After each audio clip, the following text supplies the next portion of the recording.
ખરીદવાના બહાને વેપારીને કર્યો હની ટ્રેપ। આરોપી દંપતીને છેવટે પકડી પણ પડાયું છે। ઘટના ભાવનગરની છે કે જ્યાં મહિલાએ વેપારીને હની ટ્રેપ કરી 10 લાખની માંગણી કર્યાની ઘટના પ્રકાશમાં આવી। મહિલા અવારનવાર વેપારીની દુકાને ખરીદી માટે જતી હતી, ત્યારે વધારે ચીજવસ્તુની જરૂરિયાત હોવાનું બહાનું કરીને વેપારીનો નંબર મેળવી લીધો।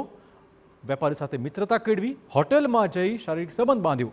એક દિવસ મહિલા અને વેપારી બાઇક પર જતા હોય ત્યારે મહિલાનો પતિ અન્ય એક વ્યક્તિ સાથે તેમને રોકે છે અને મારી પત્ની સાથે કેમ ફરે છે એમ કહીને વેપારી પાસે 10 લાખ રૂપિયા માંગ્યા અને જો રૂપિયા નહીં આપે તો દુષ્કર્મના કેસમાં ફસાવાની ધમકી આપી। વેપારીએ સમગ્ર મામલે પોલીસને જાણ કરી હતી। પોલીસે આરોપી દંપતીને છેવટે પકડી પાડ્યું છે અને અન્ય એક આરોપીને વોન્ટેડ જાહેર કરીને શોધખોળ આરંભી દેવાઈ છે।